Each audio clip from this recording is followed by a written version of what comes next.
Ashley, what is our first email today? First up is from Adam Ricketts. Hello, greetings from sunny Florida. So after the Aladdin trailer dropped yesterday, I looked online and saw that Alan Tudyk has been cast as Iago. I know a lot of people would have loved to see Gilbert Gottfried back and are probably disappointed. What do you guys think of this casting? Thanks. I love the casting because Alan Tudyk has, first of all, I think he's a treasure. I think the dude's an absolute treasure. Like whether he's in something like Firefly or whether he's something, I love him as Van Wayne in the now canceled show Powerless that was on. A lot of you guys never saw this. It's a show that takes place in the DC universe, not the actual DCEU, but takes place in a DC universe. It's kind of like, it's a comedy of these people with no powers who work in like an office building, building tech in a world where superheroes exist.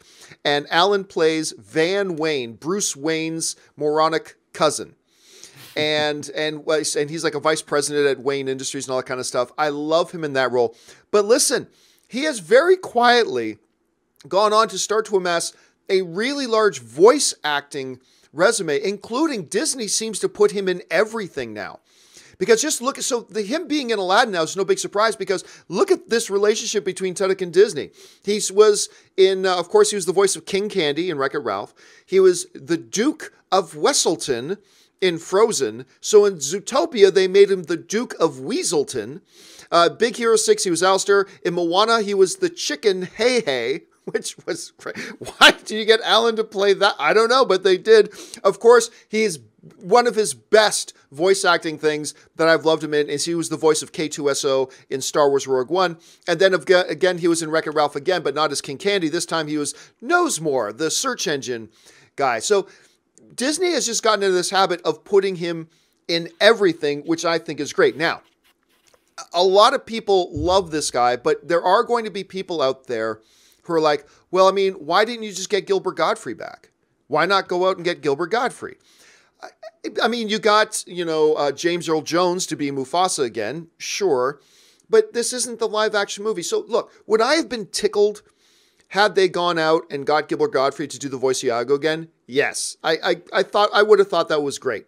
But if you're redoing the movie, then redo the movie. So I have no problem with them not going in that direction. And I think it's completely fine that they don't.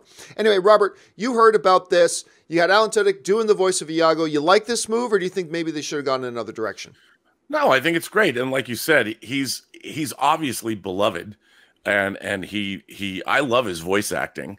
So I think it's, it's a natural fit. Maybe they wanted to keep some distance. I don't know. Who knows? Who knows who makes these decisions or why they're made? But I think that why not work with somebody that you have a long history with who's always delivered the goods? And I think you started to touch on something there that I think was actually a really good point. And that's the fact that, Gilbert Gottfried, as great as he is, and I think he's hilarious, the fact of the matter is he's also had some controversy over the last number of years. He is when he's really on, he's a very profane comic. And right. Maybe there is something about that. I mean, but at the bottom line, they replaced everybody. They didn't go out and get anybody to reprise roles from the old films. So it's not like they have to have a reason to not go back to Gilbert Gottfried because they weren't bringing back anybody. I think instead you would have had to have had an overwhelming reason why you do go out and get Gilbert Gottfried and not anybody else. So I'm perfectly fine with this. I think it's perfectly good.